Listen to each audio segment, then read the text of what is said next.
Take your Bibles, would you please, and let's go over to Ecclesiastes chapter 10. We're interested in verses 1 through 11. Ecclesiastes chapter 10 and verses 1 through 11. If you'll follow along as I read, we will deal with the first 11 verses in this first section of chapter 10.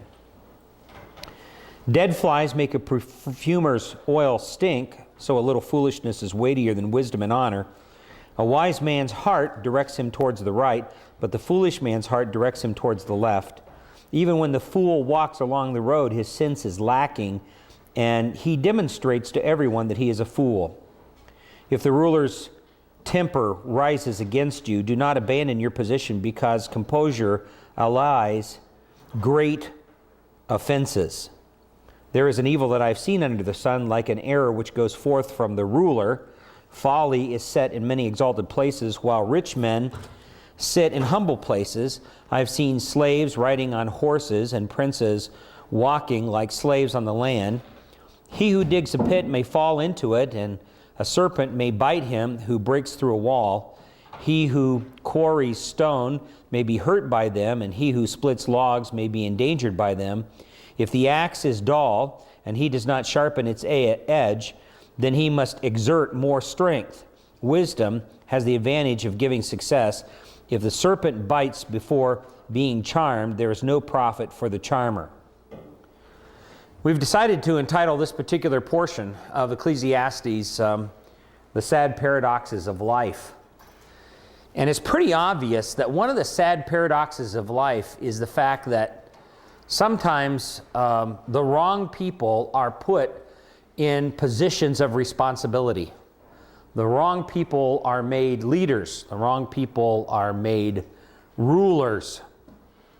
Jerry Clower tells an interesting story, and I always love to listen to Jerry Clower's stuff. He tells a story about this guy who was a professor, and he was in Texas. And he did a series of lectures on oil drilling for a bunch of Texas oil drillers there. And the oil drillers and the owners of the company that he was doing the lectureship for thought it was the best lecture they had ever heard. And so after the professor was finished, they went up to him and said, "Listen, professor, we'd like to be able to hire you and put you on the road traveling to universities and colleges doing this lecture." Well, professor wasn't quite sure he wanted to do it, and then they told him how much they were willing to pay him and that they were going to actually get him a limousine with a chauffeur, and he finally agreed. So they put him on the road, and he traveled all over the country, going from one university to another, doing this lecture on oil drilling. One day they were on the road after about 2 to 3 months, and as they were traveling down the road, the chauffeur, in the silence of the moment, said to the professor, "Professor, there ain't no fairness in this world." And the professor said, "Well, my good son, why do you say that?" He says,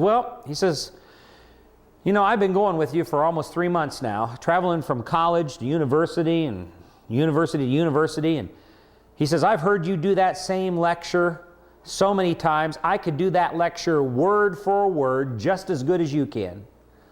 And yet I'm getting paid 1/10 the salary."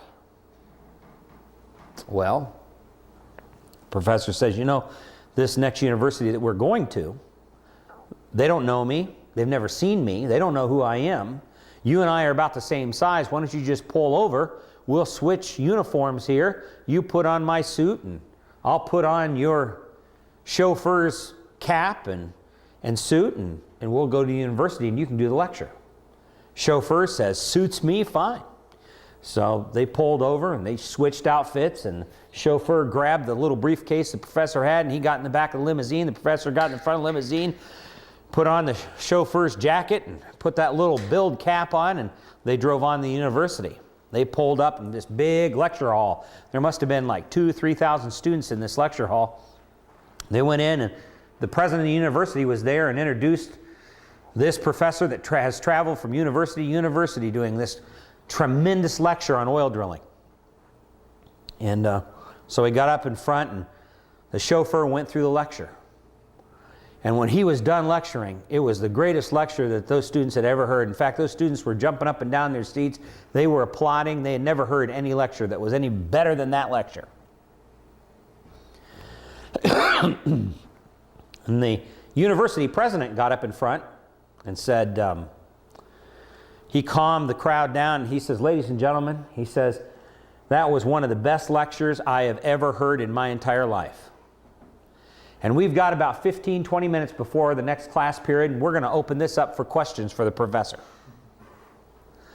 And about that particular time, the whole place became silent. And about halfway back, one student had a pile of books underneath each arm. He had great big thick glasses on. I mean, you could tell that he was one of those A students, one of those real eggheads. And he asked the first question. And the university president said, yes, sir. And the student stood up and he said, Professor, if you were drilling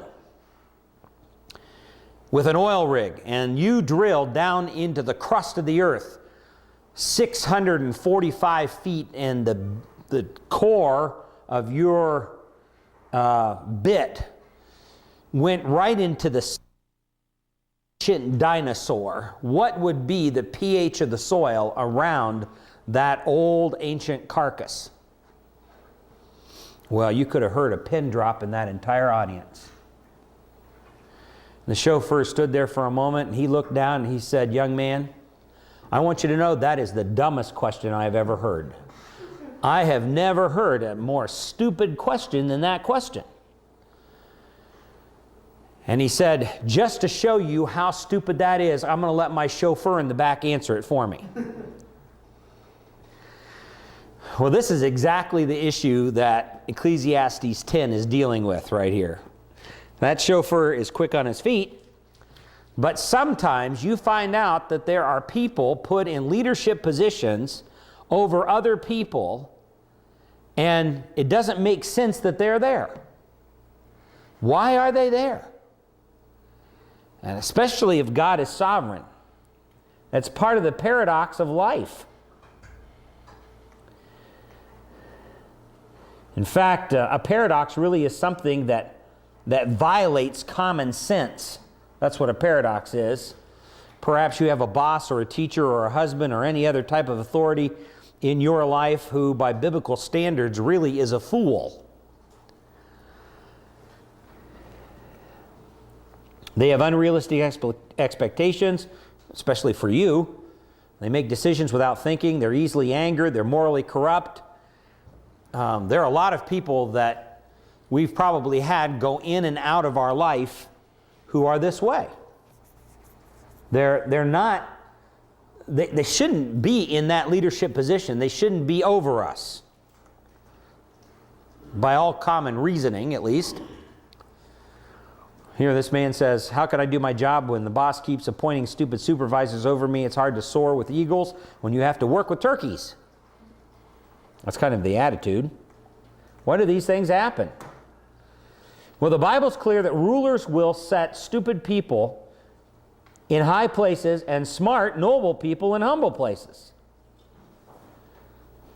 When churches put unsuitable people in positions of pastors or elders, it means hardship on the members. When mission board sends out missionaries who really are not qualified on the basis of biblical character, qualities in 1 Timothy 3 or Titus 1 or 1 Peter 5, they're not qualified in any of those ways, and yet they're going out representing the Church of Jesus Christ on some field, and why are they put in that position? But then the Bible's also clear that leaders who intend evil will experience evil. Those who intend evil will experience evil. We've seen that theme show up already a little bit in the book of Ecclesiastes at this particular point. Now, many counselees have difficulties in adjusting to things in life that, at least on a human level, does not make sense. This is one of those paradoxes that does not make sense. It's all vanity. It's all soap bubbles. Soap bubbles. It's all soap bubbles. Life is absurd. It's senseless. It's interesting that the Hebrew word for vanity is exactly the same word as Abel in Genesis 3. It's the same word that we talked about meaning a mist or a vapor that's there for a moment and then passes away. And that's the way life is, James says. Our life is but a vapor that's there for a moment and then it passes away. It's only, a vapor lasts, what, 2-3 seconds and it's gone? That's like our life. But the word Abel, or the name Abel, is like this vapor, which pretty well describes what happened to Abel's life. Abel's life, even though he pleased God, was like a vapor. His murder does not make sense. If there ever is an unjust absurdity about life, it's the murder of Abel. Why? Well, because Abel pleased God. Abel was obedient. He was the righteous of the two. He was committed to doing that which is right. And yet his brother Cain overpowers him and murders him, sheds his blood. The senseless things in life are a part of experienced life's vanity or fallenness. The murder of Abel does not make sense, especially when he was the one who pleased God. Doesn't make sense. It's senseless. It's absurd. But all of that is a part, and this is important for your counselee. All of that is a part of experiencing the fall and the fallenness of the fall. That is a part of life. And the funny thing about it is, we, or even our counselees, act like this is something unusual, like it shouldn't happen to us. I had an interesting time talking with a student today who back several years ago, while this student was younger, lost their mother. And yet they have never gotten over it. And the student was very open about their thoughts about it, and expressed the fact that they believe that they, at that particular time when they were younger, did not deal with it well, at least from a godly perspective. And as a result of that, self-pity began to set in, and self-pity now has become a rationalization for all kinds of sin and attitude formation in their life. And I had the opportunity today, because I was lecturing on this evening, to talk with her a little bit about the whole issue of experiencing the fallenness, the vanity of this world. We experience that this world is soap bubbles, and it's passing away, and it's insubstantial, and it's never going to render lasting satisfaction. And even if they could have their mother back, their mother would not be the ultimate satisfaction of life, even if she were here. All of that is putting trust and faith in the here and now, and in people in the here and now, and not in God. The student had lost the concept of the fear of God that Solomon says really ends up causing you to succumb to this vain fallenness that's a part of the curse. There's no fear of God left. So there are a lot of counselees that are going to have difficulties. Difficulties with the paradoxes of life. Well, in Roman numeral 1 there in your notes, there's the sorry actions of a fool. And he describes in verses 1 and 2 the character of a fool. And he says in verse 1, a little folly destroys years of wisdom and honor. A little bit of folly. Dead flies make a perfumer's oil stink. You know, that's very interesting. Back in those days, they didn't have the nice containers that's completely sealable the way we have sealable containers today. And so as a result of that, perfume and colognes and oils that were really extracted from flowers and were placed in large clay containers and maybe hollowed out gourds, and they would be covered over sometimes with a cloth, or in some cases they would try to put a cork in them, but all of it was, the opening was not uniform, and as a result of it there was always gaps, and so bugs would be attracted to it, and if enough bugs were able to get into the perfume, and since it was extracted from flowers and such, and fall into that vat of perfume, then it would destroy it. And here you've got only just a little bit of, just these little teeny bugs destroying this big vat of perfume.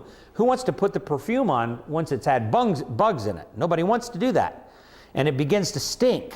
Well, the bugs begin to change the whole odor of the perfume. It changes the very nature of the perfume. Now, the construction of the language of the first verse actually states that each individual dead fly ruins the smell of perfume. That's the idea. So there's two ironic contrasts here. You've got this, on the one hand, a worthless fly compared to this expensive or fine perfume. There's a vivid contrast there going on. And you've got this comparatively small fly, this small little insect, compared to this whole bottle of perfume. There's a pretty vivid contrast between the two. And he uses that as an analogy to speak on how a little bit of folly, and he's really setting us up for what we're going to talk about a few verses later, where you've got a fool that's actually placed in a position of leadership. A little bit of folly can literally destroy years of wisdom. Now, I can't help but think that Solomon could possibly be referring to the fact that here he has spent his entire reign trying to, even though he was wicked and evil in some of the things that he did, he was trying to impart wisdom to his people. And now he was going to have to turn over the whole thing to his son.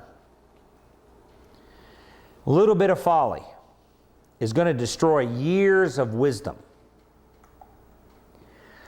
So the worthless fly compared to a fine perfume stresses value. It doesn't seem to be worth very much.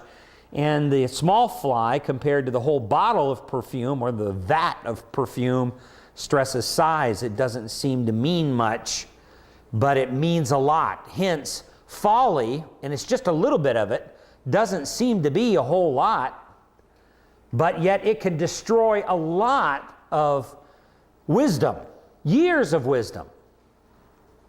And I think we can think of examples of that in our lives, or at least stories that we've heard. It really doesn't take a lot on your part to ruin something good or wholesome. Some stupid remark, some foolish action can mess up a good situation. I've seen a small complaint, a little argument, a thoughtless word into marriage destroy a friendship, foul a good reputation, change the demeanor of a church and its disposition, where it becomes negative and pessimistic and full of slander and gossip, just started with seemingly little things.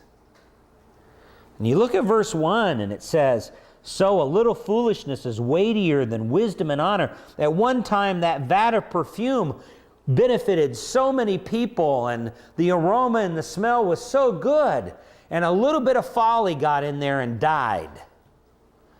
And it rotted, and it changed the nature of that perfume.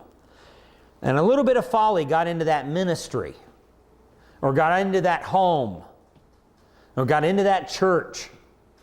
A little bit of folly, and destroyed years of wisdom and honor and benefit to so many people.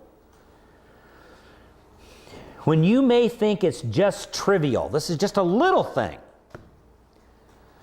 in reality, it has huge ramifications to it. A little bit of folly. I've seen a small thing, relatively little, that you would say, well, it's not even worth very much, really destroy lots and lots of good. So a little folly also, number 2, turns the heart toward evil. Verse 2, in the ancient Near East, the right hand is the position of honor, integrity, might, skill. Look at verse 2. It says, "A wise man's heart directs him towards the right, but the foolish man's heart directs him towards the left." I think Rush Limbaugh would like that verse. All right? It's a comparison that is rooted in the ancient Near East about the right hand being a position of honor, a position of integrity, might, and skill. We see this in Luke 1:11. We see this in Matthew 5:29 through 30, where Jesus there in the Sermon on the Mount is dealing with lust. And if your right eye offends you, pluck it out. If your right hand offends you, causes you to sin, then chop it off. the emphasis is upon the right eye, the right hand, which was of the two hands, of the two eyes, that was always the favored hand and the favored eye, because that was the hand that threw the javelin or drew back the bow. That was the eye that you aimed with. Usually it was the right eye. If you got to lose any eye, lose the left one, not the right one. But Jesus is stressing, by way of an analogy here, the fact there in Matthew 5 that sin is to be taken so seriously that something as precious as your right eye or your right hand, if it causes you to sin, then deal with it. Chop it off, pluck it out. That's the idea. But the left hand is a position associated with evil, perverse, it's sinister, it's morally repellent. Matthew 25:41, the parable of the sheep and the goats. The sheep are to go in the right hand, the goats went on the left hand. It was a position of where the evil would go, where righteous would go to the right, the evil would go to the left. That's the idea. Why? Well, the heart of a stupid person really, or a foolish person, is bent towards wrong and foolishness. Bent towards wrong. You see, a wise man's heart directs him to the right. You know what he's really saying here in verse 2? And this is critical for us as pastors, as missionaries, as counselors. Listen, he's saying, even in the Old Testament, Solomon understands that it's not his circumstances, it's not the fact that he's hardwired organically to do what he does. It's the disposition of his heart that's the ultimate issue here. If his heart is wise, if he has a wise heart, then he will go to naturally head in the direction of honor, integrity, skill, justice, might, that which is moral. If his heart is wise, that's where he's going to head. He's going to head to the right. But if his heart is foolish, then he's going to head in the direction of the evil, that which is perverse, sinister, morally repellent. He's going to go to the left. Okay.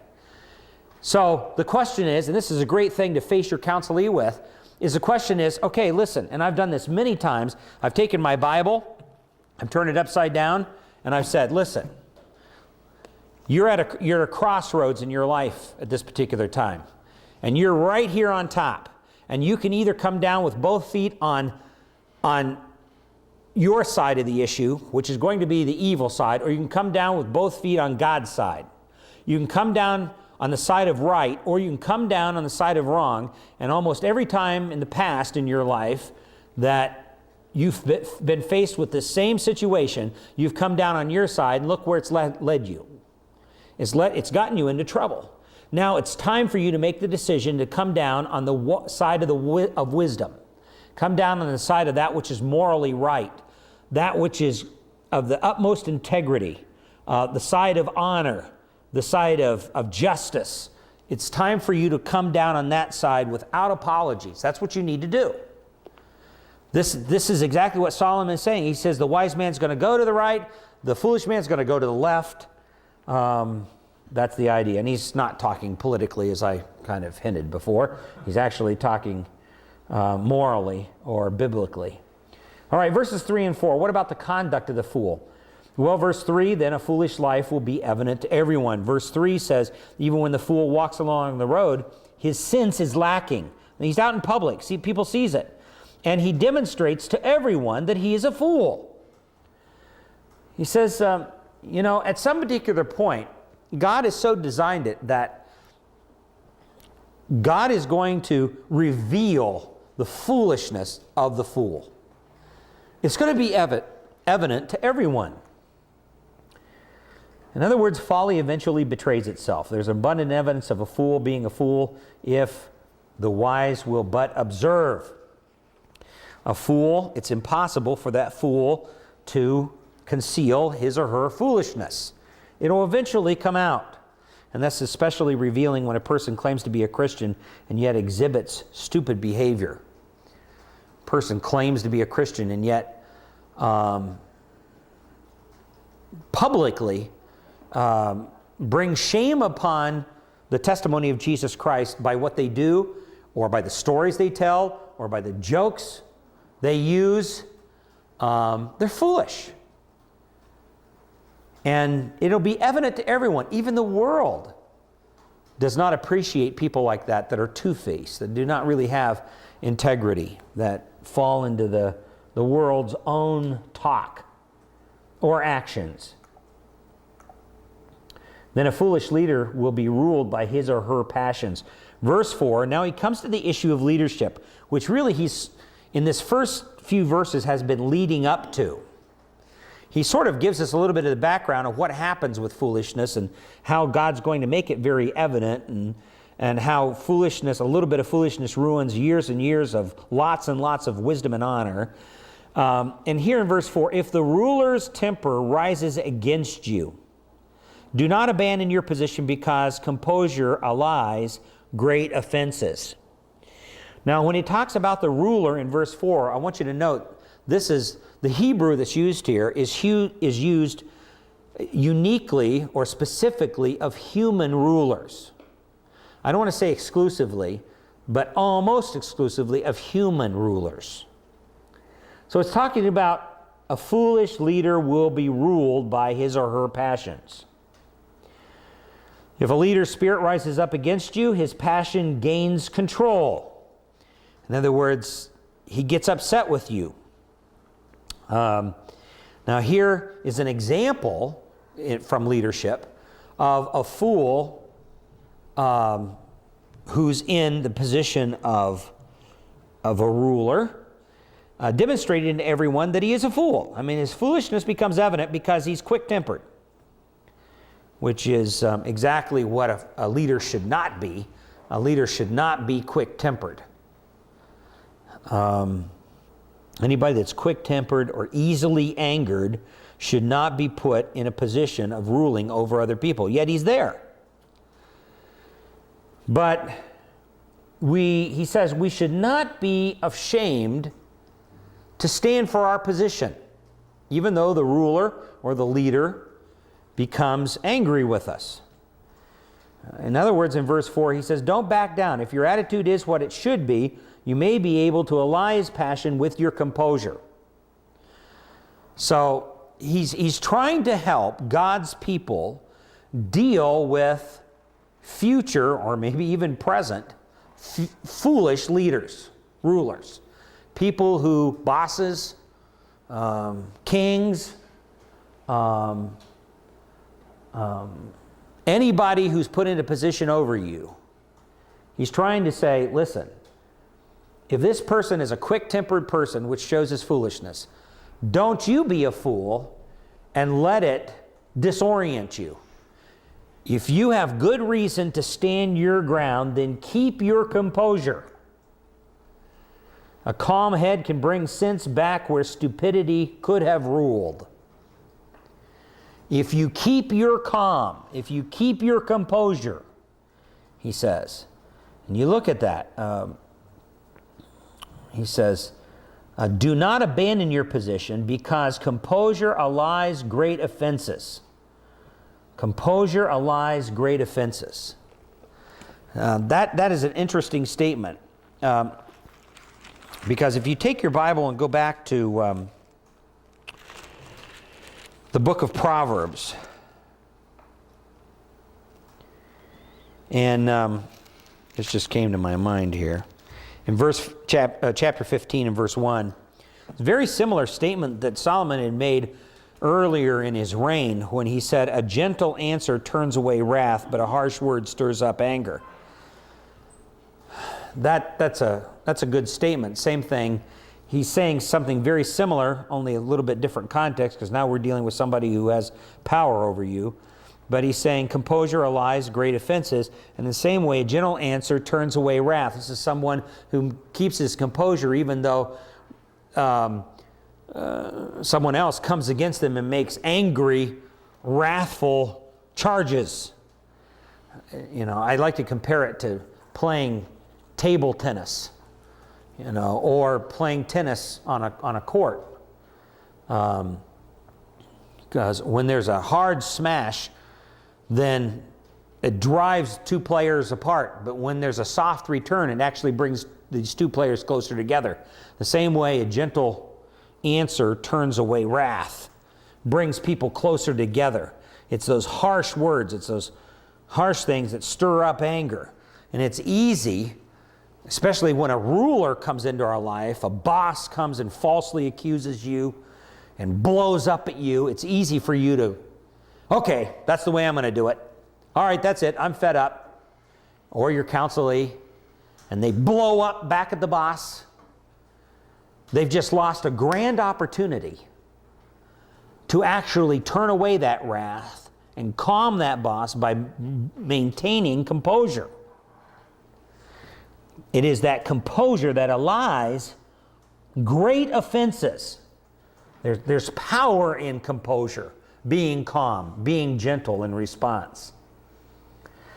Now, all of this, obviously, is in the sovereign control of God. If there's a ruler in your life, a leader, who is a fool, why is someone like that there? How could God in His sovereignty ever put anybody like that in to a position like that? Well, notice in verse 5, and you got to watch this real carefully. He says, "There is an evil that I have seen under the sun, like an arrow which goes forth from the ruler." Now, that's an interesting statement. From a heavenly perspective, God is the ruler of all.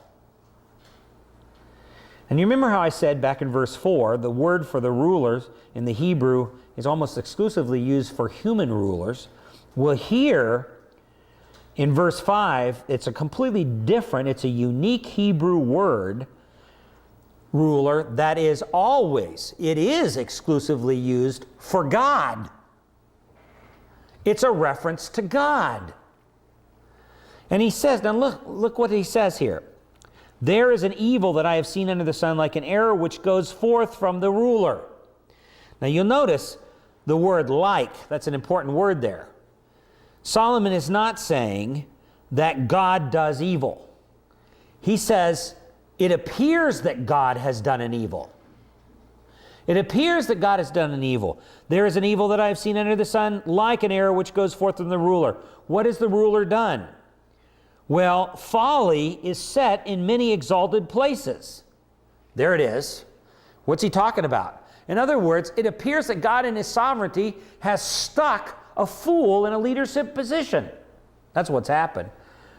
From a heavenly perspective, God is ruler of all. The ruler is a reference to God. Why? Well, the argument in the context makes it possible. A different Hebrew word for the word ruler, not the earthly ruler, Moshel, but the shalat, a late Aramaic term, refers to God.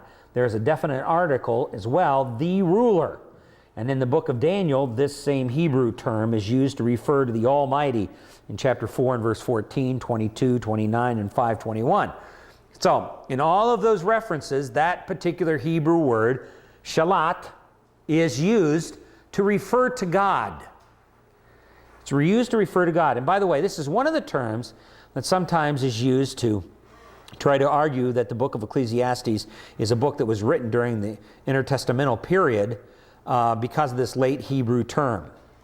When in reality, we've already talked about this before, it could have very easily been a revised book, but it also could be, just like in any other language, the language of the street, which Solomon is writing in. The language of the street. He's not writing in real formal Hebrew.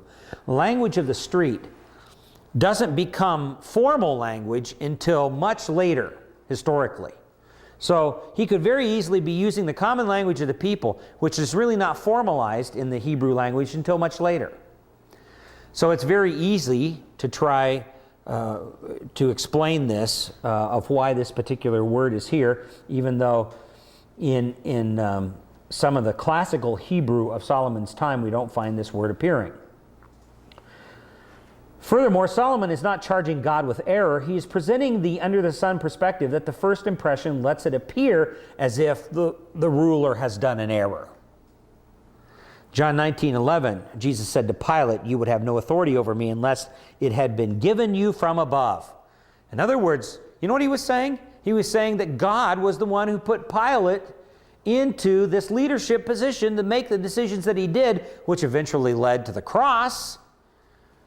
You see, Pontius Pilate was actually put there in that leadership position by God.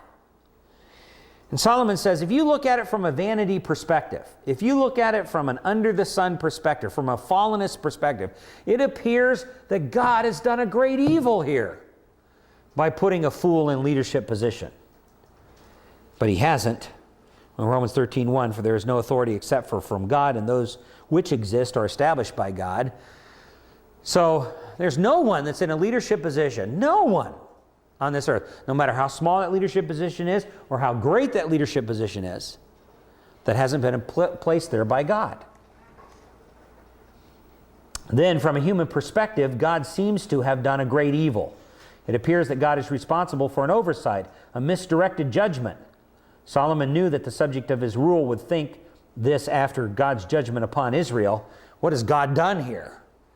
This incongruity, this disturbing discrepancy seems to rob life of meaning. How could God appoint a fool to such a high office? How could God allow the Babylonians later on, after the exile, take over leadership of God's people? Somebody like a wicked man like Nebuchadnezzar. How could he become a ruler among God's people or over God's people? It doesn't make sense. It seems like from a human perspective, seems like, emphasis upon like, God has done, the ruler has done the ultimate ruler of all rulers has done a great evil. What's the choice of a fool? Verses 6 and 7.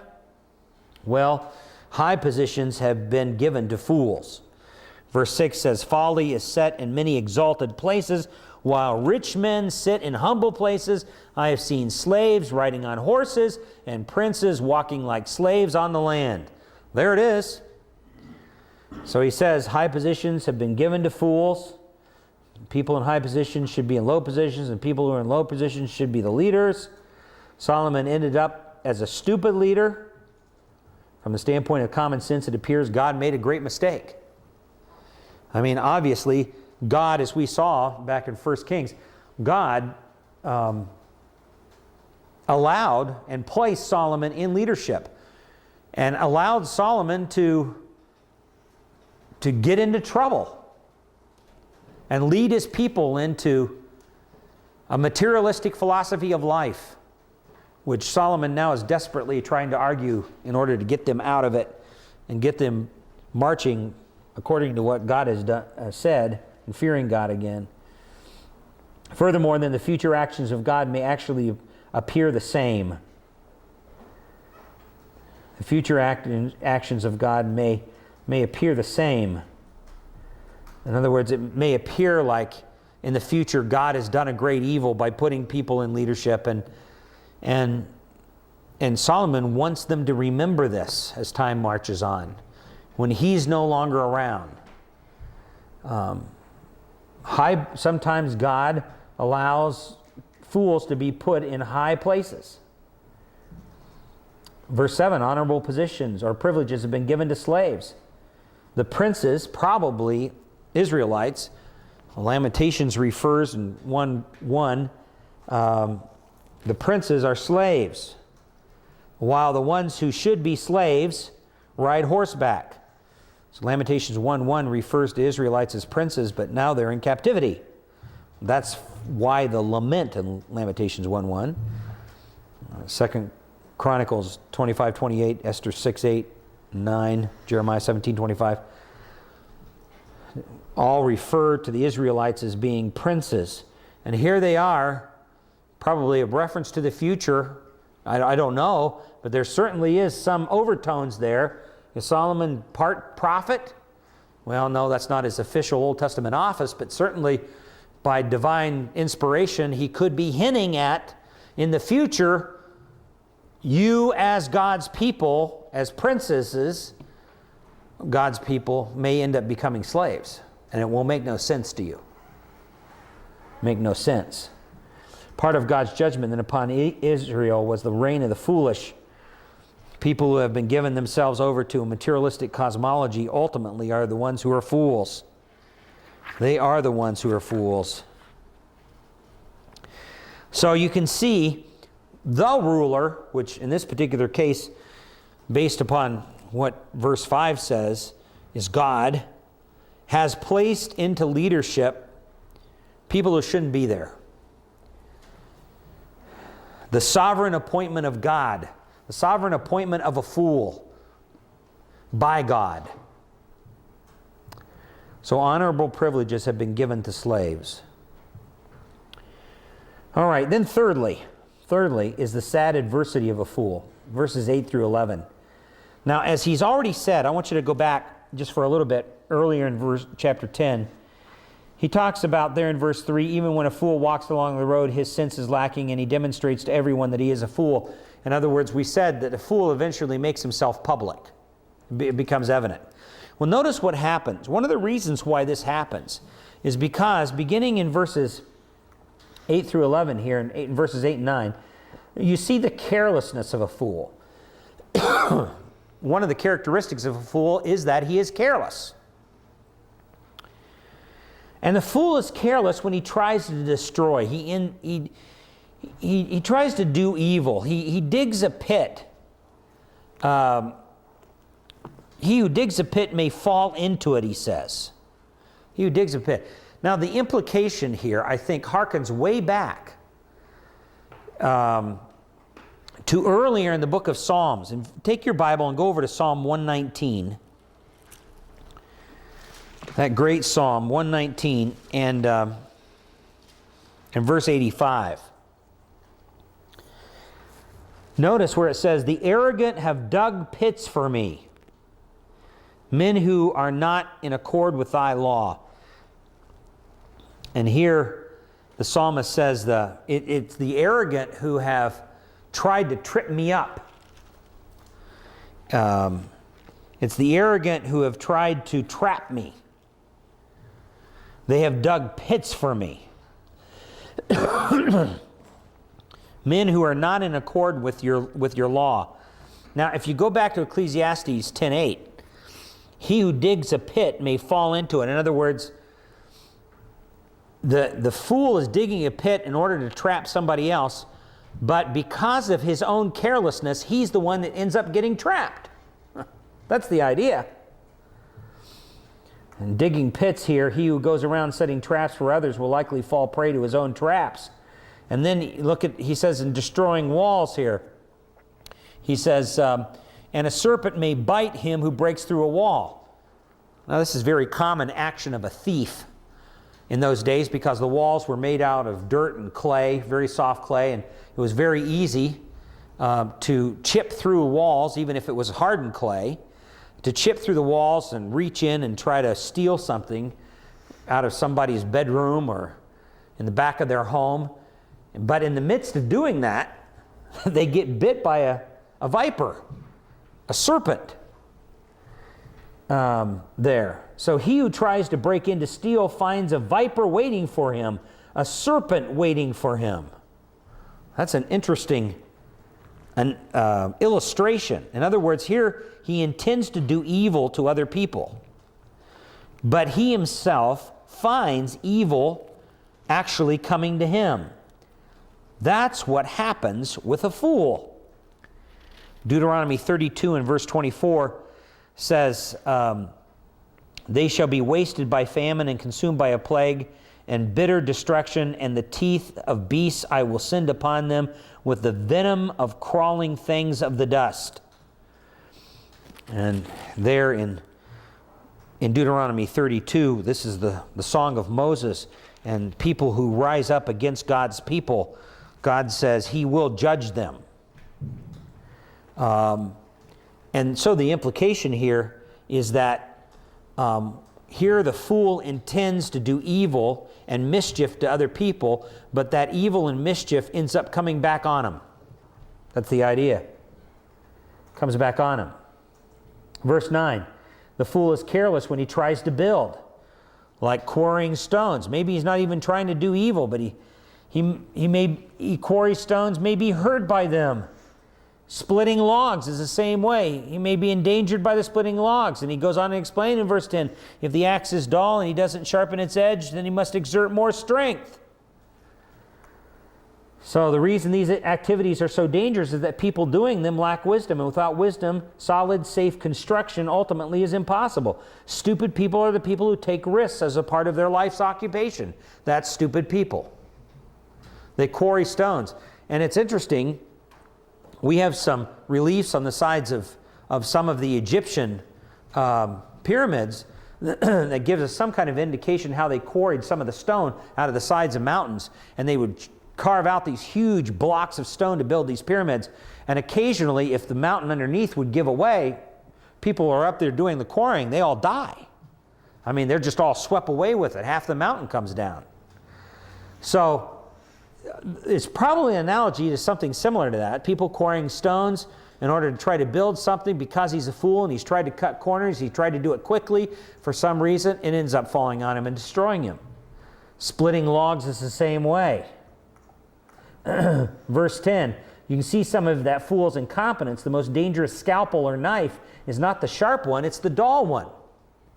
My brother-in-law's father is a medical doctor and a surgeon.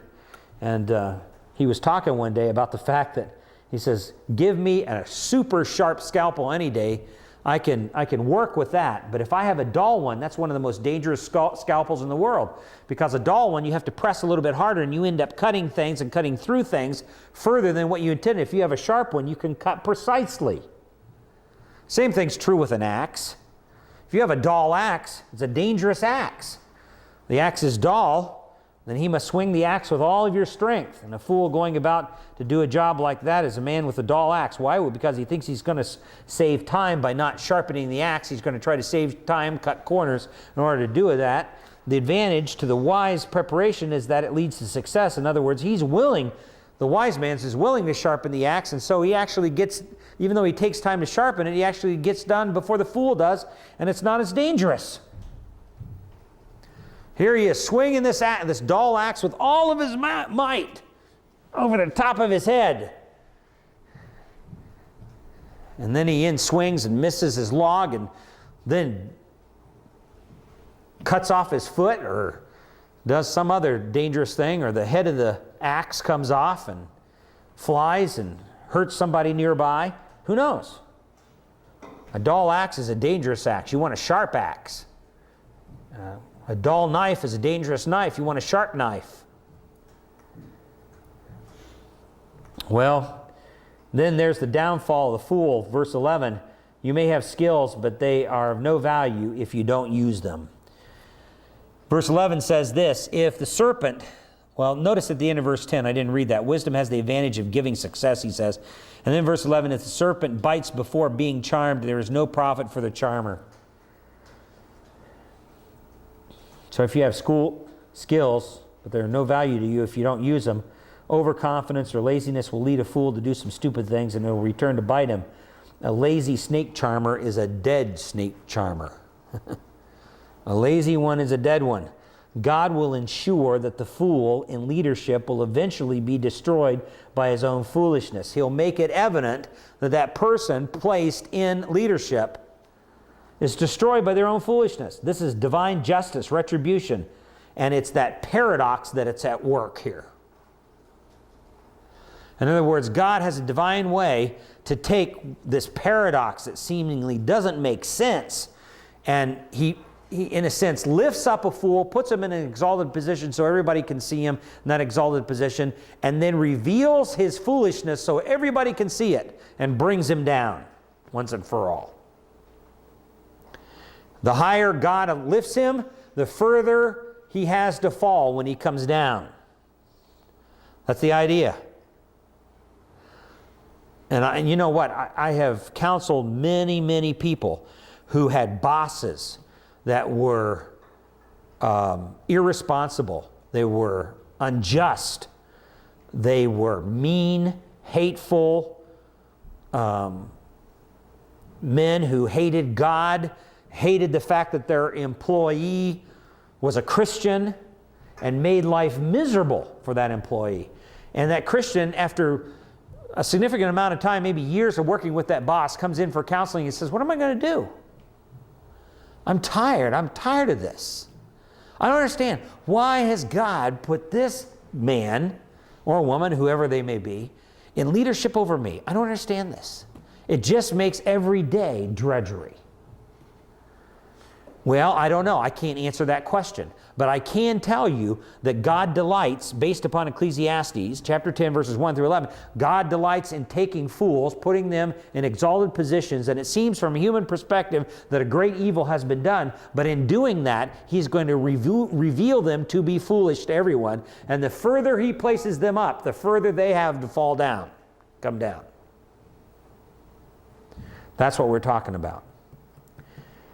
And when he comes down, when that downfall of fool occurs, he's never put in a leadership position even close to that ever again. God delights in doing that. That's the sad adversity of the fool.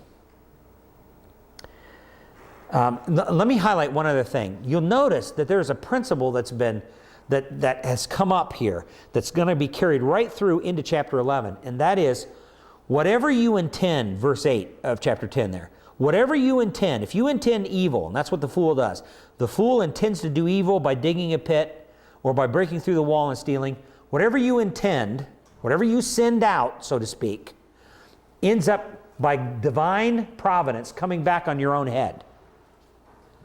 That's an interesting principle. Whatever goes out, whatever the fool sends out, ends up coming back on their own head. At some point. You say, when does that happen? I don't know when. But eventually God has it come back on their own head. All God's people has to do, two things, is number one, trust Him and fear Him. And secondly, exercise godly patience. Don't let the quick anger of the leader, verse 4, cause you to blow up and miss the mark yourself. Keep your composure. Exercise patience. Do what is right. See, that's the implications. So that's verses 1 through 11.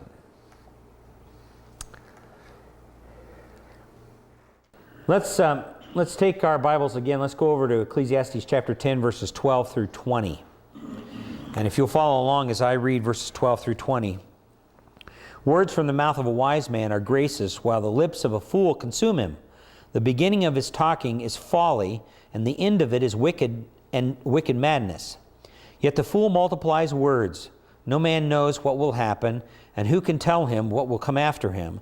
The toil of a fool so wearies him that he does not even know how to go to a city.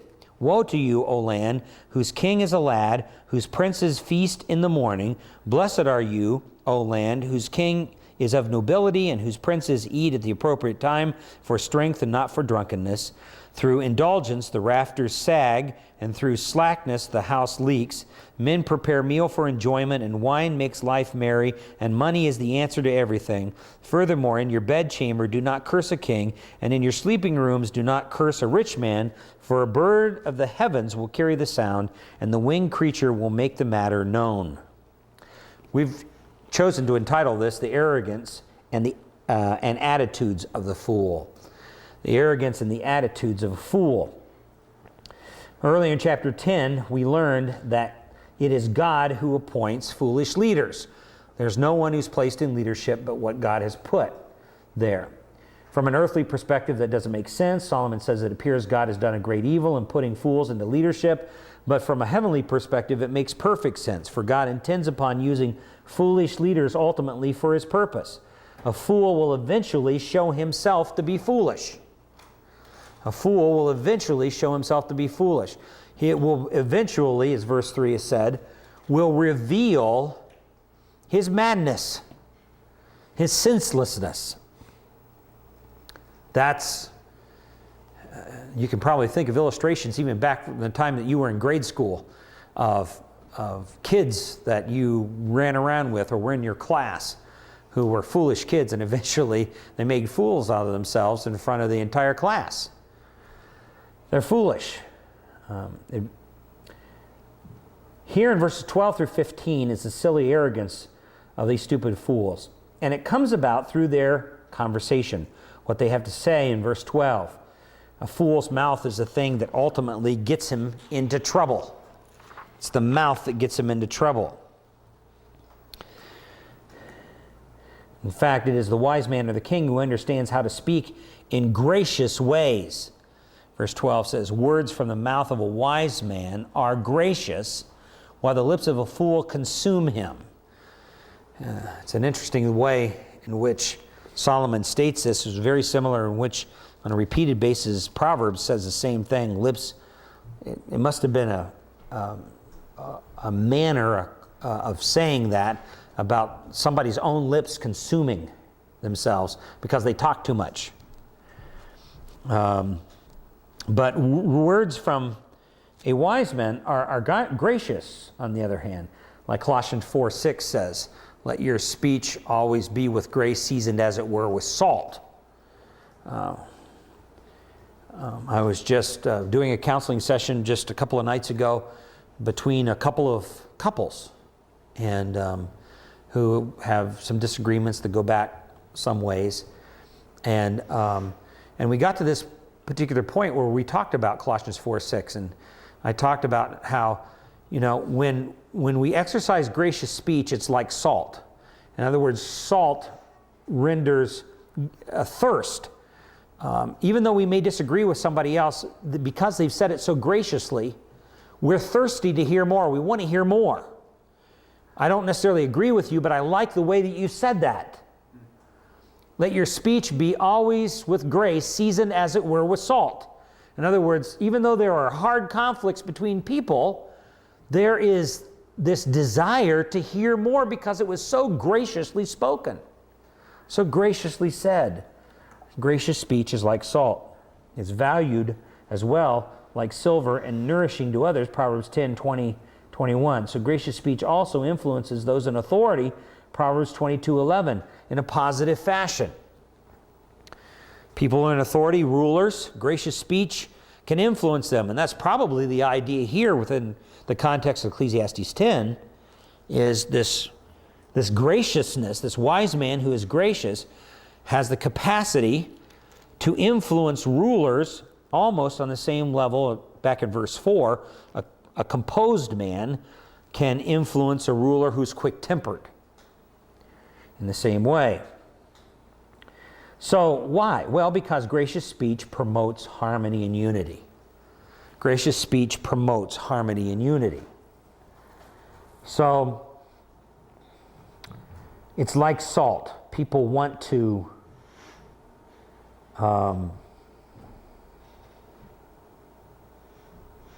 they want to exercise gracious speech, or they want to hear more, if you exercise gracious speech. They're thirsty to hear more. But in contrast, the stupid fool cannot control his or her tongue. Literally, his lips swallow him. That's the idea. So instead of speaking with forethought, the fool usually says thoughtless, distasteful things. The stupid fool's words get him into trouble. Today we would almost use the little phrase, he choked on his own words.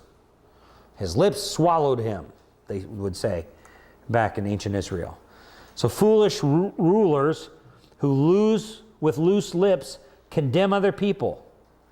And often they are quick to make promises or pass rash judgments upon them.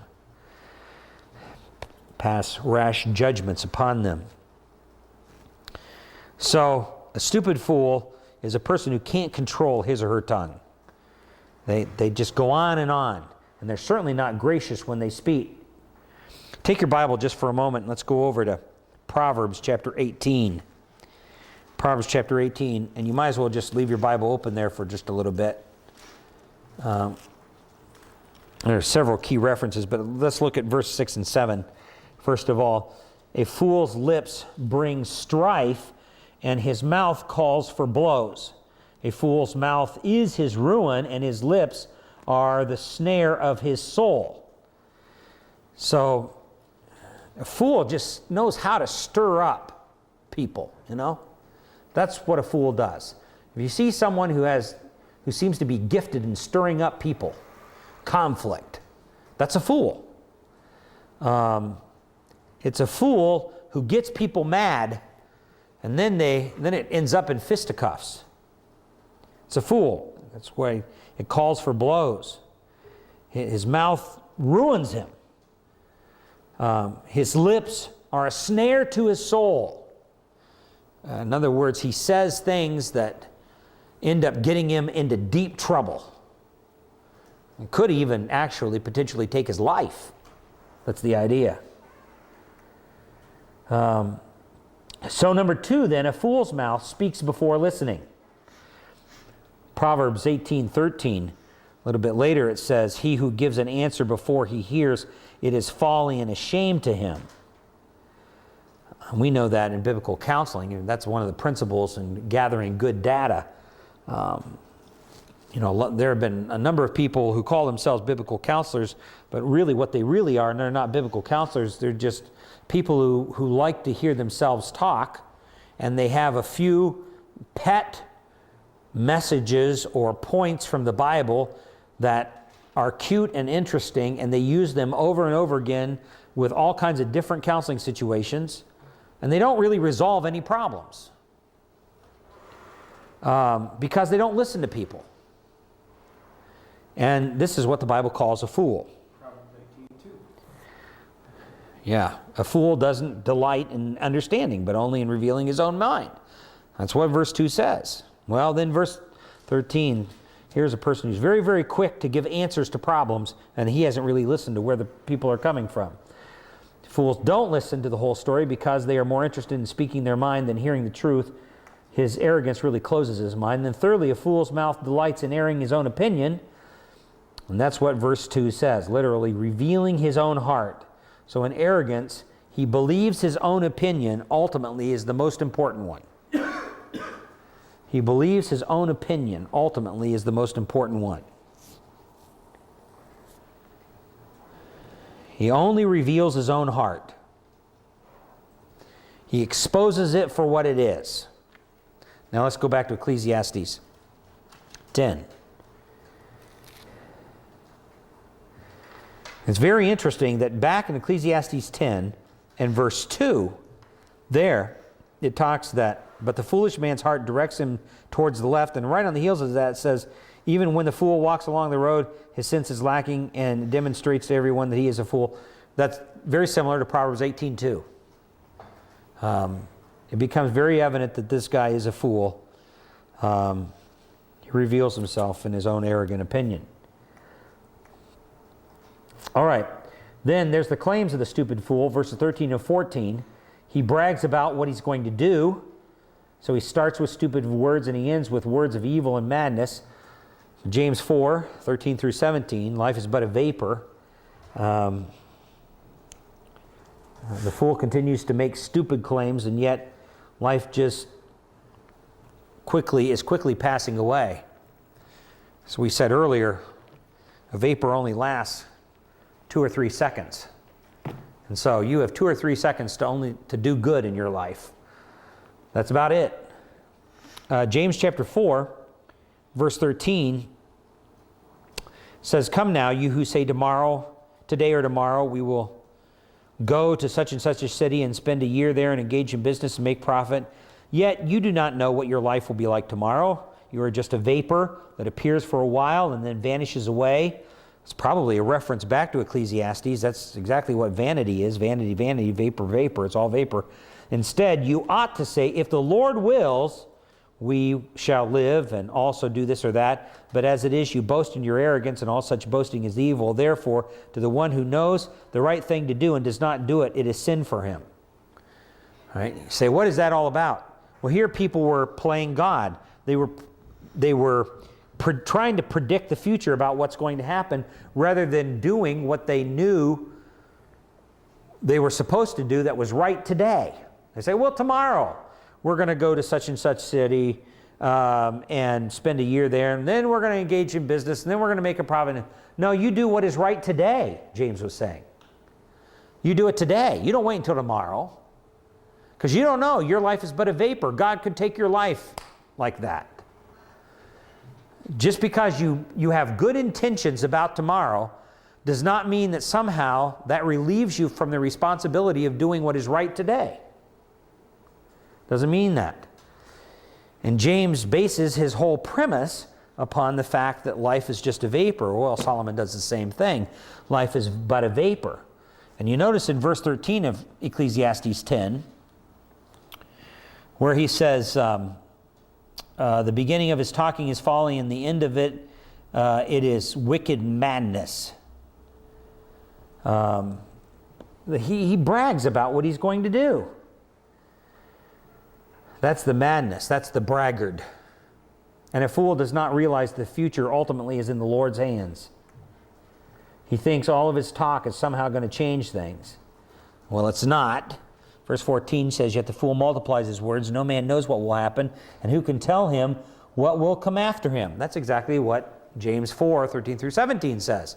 Who could tell him what's going to come after him? He doesn't know, but yet he likes to brag about what he's going to do in the future, and it kind of removes him from the responsibility of being wise and righteous today.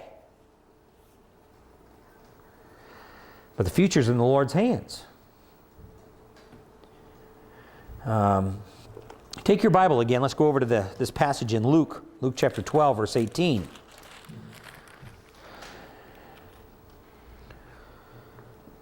Here Jesus is speaking. He says, and he said, this is what I will do. I will tear down my barn. Here's the parable of the farmer, and he's got all these crops, and he says, verse 18, this is what I will do. I will tear down my barns and build larger ones, and there I will store all my grain and my goods. And I will say to my soul, soul, you have many goods laid up for many years to come. Take your ease, eat, drink, and be merry. But God said to him, you fool, this very night your soul is required of you, and now who will own what you have prepared? So is the man who lays up treasures for himself and is not rich towards God.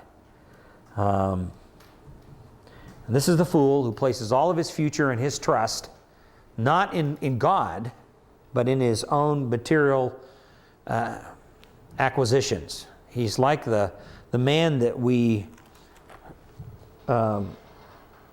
heard Solomon refer to, who hoards all of his wealth. And then he doesn't have anybody to give it away to. Or he realizes there's no one to give it away to. There's no brother there. There's no one. He is the hermit who has hoarded his wealth for no good cause. Well, the Lord is the one who's he's the one in control of what's going to happen. Interesting story here. What did King Nebuchadnezzar of ancient Babylon and Nicolae Ceausescu of Romania have in common? Well, both of them were ruthless dictators who fell after boldly exalting themselves. Nebuchadnezzar brazenly declared that he had built the great city of Babylon by his own power and for his honor, the honor of his majesty. God humbled him by driving him into the wilderness with a madness where he ate, it should be, grass like an animal. Ceausescu, after many years of cruelly persecuting Christians and killing all potential threats to his power, instructed the National Opera to produce a song in his honor that included these words, Ceausescu is good, righteous, and holy. Can you imagine the arrogance of a guy to do that? He instructs the National Opera to put together a song. Ceausescu is good, righteous, and holy. He claimed God's characteristics.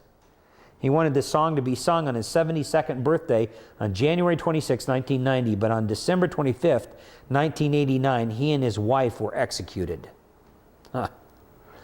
One Romanian, Peter, I'm not going to pronounce his name, said that it was because he took for himself the glory of God. Ceausescu is the perfect example of the stupid fool. Perfect example. Here's a guy who became arrogant, really claimed the characteristics of God. He wanted to be holy like God. He wanted to be righteous like God, at least known to be that way. And he ended up becoming the fool. There's a good example, as we talked about earlier in chapter 10, on how God allows a fool to be raised to such a prominent position of leadership, only to reveal his own foolishness. And the evil that he actually intended to send out actually gets visited back on his own head. He's the one that in final analysis is executed. Well, then C is the confidence of the fool. Verse 15. A fool doesn't have sense enough to find his way back to the city, a home after a hard day's work. That's the way a fool is. In fact, verse 15 says it like this. It says, the toil of a fool so wearies him that he does not even know how to go to a city. He doesn't know how to do it. He can't even make himself home. It's like saying he doesn't even have enough sense to come in and out of the rain. A fool continues to put out great effort, but it only produces the same thing, just weariness to the flesh. So why does he think that more and more of the same effort somehow is going to get results? I guess that's just because he's that foolish.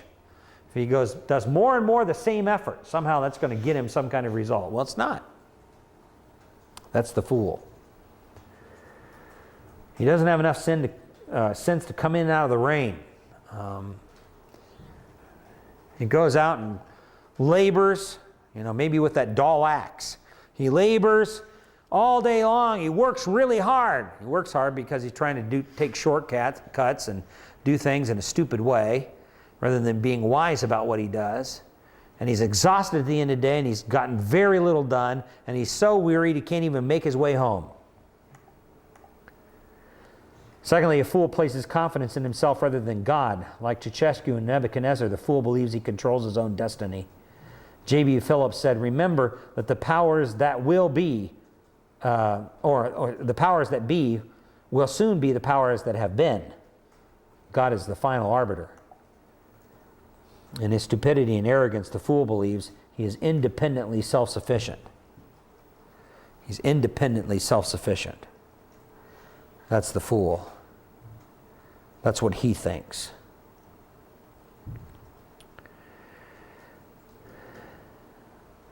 In Habakkuk chapter 2 and verse 4, behold, as for the proud one, his soul is not right within him. That's a good description of the fool's soul. Behold, as for the proud one, his soul is not right within him. It's a good description. That's who the fool is. He places his confidence in himself. His confidence is not placed in God. That's the fool. And the condition of his heart is utter foolish, or is pride. He's proudful. Then there's the slothful attitude of stupid fools. There's the childishness of a fool. Verse 16 and 17, the fool is self-indulgent. Here the boy king is foolish, immature lad, that like a child is drawn to self-gratification. The toil of a fool, verse 16, woe to you, O land, whose king is a lad, whose princes feast in the morning. That's an interesting description. They feast in the morning because that's like saying who party early in the morning. They start the day off partying. In other words, they rule for their own self-gratification purposes. And boy, that is bad news for a kingdom. Also, anytime government officials think more of partying as their first activity of the day, trouble is around the corner. They are not really interested in the affairs of state. That's not what they're interested in at all. They're more interested in their own self-indulgent lifestyle. That's the kind of nation or country or land where the king is a boy. Not just a boy, a foolish boy. He's self-indulgent. That's how childish a fool is. Using that illustration. But secondly, it's the fool who needs self-discipline, verse 17.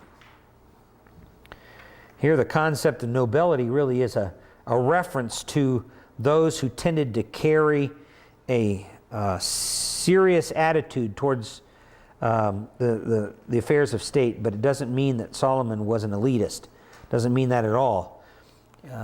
He uses the term nobility to refer to people who were noble of character. Blessed are you, O land, whose king is of nobility and whose princes eat at the appropriate time, that is for strength and not for drunkenness. It's the idea there.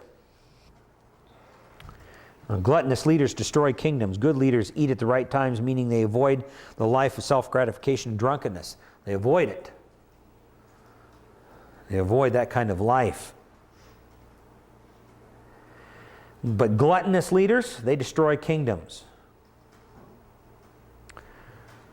Good leaders eat for strength so that they can be strong to serve.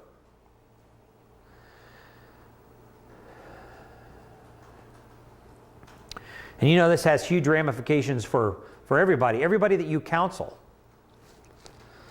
This is a dietary principle in Scripture. Here in verse 17. The good leaders, good people, good Christians eat, don't overeat, and are glutton. They don't party all day long like the immaturity of the boy king who feast in the morning. They eat for strength, not to see how much they can indulge themselves in it. They don't eat for drunkenness. They don't eat in order for the feeling necessarily, the buzz that it gives. They eat for strength. That's an important thing. We're not talking about whether a person is fat or thin. That's not what the Bible's talking about. That's almost a non-issue in the Bible, non-dietary issue. In fact, I can show you several passages earlier in the Old Testament where fatness was actually a good characteristic, because in those days, the person who was fat was wealthy and blessed by God. But that's not the issue here. The issue has to do with not being a glutton. I know thin people who are gluttons. Fat people who eat very little, and yet that's the composition of their body. But the point here is this, is eating for the purpose of strength. That's the point. So you can serve the kingdom better. You know, there are some pastors that are way overweight because they're gluttons, not because it's a heretical thing, or missionaries that are that way, or Christians that are that way. They eat for drunkenness. They eat for gluttony. They don't eat for strength. That's an important principle here. And you'll notice that it's gluttonous leaders who really, the heart issue here is self-indulgence. That's the heart issue. And we can't get into the world. The world wants to judge this thing on the basis of pounds and ounces. That's not the biblical criteria. Because I believe that there are some people just naturally, this is the way they are, they're naturally very thin. And some people that are naturally going to be more heavy set. You know, I know we jokingly say, oh, that person is big boned. But there are some people that it's not so much that. But it has to do with a self-indulgent lifestyle that eats for the purpose of drunkenness or overindulgence. That's the issue. That's there. So, then verses 18 and 19. There's the carelessness of the fool. The fool can be lazy, verse 18. Slackness really is a reference to idle hands, or Hebrew real lowering of the hands. This is very similar, maybe a reference back to the boy king in verse 16. Through indulgence, the rafters sag, and through slackness, the house leaks. Here's the boy king who gets up in the mornings, parties all day, is drunk most of the day, and so his kingdom starts to look like it's falling apart. Same thing's true with a man's house who's lazy. Idle hands, lowering the hands. Fools neglect the important things in life. The fool can also be greedy, verse 19. Food is for gluttony instead of sustaining life. Drink is for drunkenness instead of for thirst. Money is a solution to every problem instead of being as a means for a good ends. And that's what he talks about. Look at verse 19. Men prepare a meal for enjoyment, and wine makes life merry, and money is the answer to everything. That's a description of the fool. Food is for gluttony, for personal self-indulgence. Drink is for drunkenness instead of for thirst. Money is a solution to every problem instead of being a means to an end. And so they have a tendency to hoard wealth, try to keep it to themselves, and they're the ones that try to hoard it are the ones who end up losing it. We'll see this especially when we get into chapter 11, the early part of chapter 11, where Solomon's going to have some radical things to say about your wealth and what you do with your wealth. Especially radical within the context of the time in which he's writing. It's a radical thing to say. So there's the carelessness of the fool. The fool can be lazy. The fool can be greedy. There's a criticism of the fool here in verse 20. It is foolish to develop a critical attitude towards people with power and wealth. In other words, okay, remember how we talked about, let's say, for instance, you're under a king and the king's a real fool, but you can end up being foolish too. Why? Or how? Well, the answer is you develop a critical attitude towards that foolish king. You start getting negative, pessimistic. He warns you, or he has warned you back in chapter 8, verse 4, they have power and the means to harm you. Furthermore, it's important to remember that God is appointing them to power. We saw that earlier, and given them their wealth. We saw that back in chapter 6, verse 2. God is the one who's done all of that. So to criticize them is really to criticize God's wisdom. So we've got to be careful when we have leaders that are fools. It's evident that they are. It's self-evident. He says, in your bedchamber do not curse a king, and in your sleeping rooms do not curse a rich man, for a bird of the heaven will carry the sound, and the winged creature will make the matter known. These have, when we become fools and start to call into question why God's put this fool into leadership, we become just like the fool. We become the fool now. We form this bad attitude towards them. I like this little poem. A little seed lay on the ground and soon began to sprout. Now which of all the flowers around it mused shall I come out? The lily's face is fair and proud, but just a trifle cold. The rose, I think, is rather loud, and then its fashion old. The violet is all very well, but not a flower I'd choose, nor yet the Canterbury bell. I've never cared for blue. And so it criticized each flower, this supercilious seed, until it woke one summer morn and found itself a weed. Forming critical attitudes, hey? About people in power, we find ourselves the fool, the weed. Secondly, it is foolish to criticize those with power or wealth, even in private, because whispers have wings of their own. You'll never know who will carry your words to that person like a bird.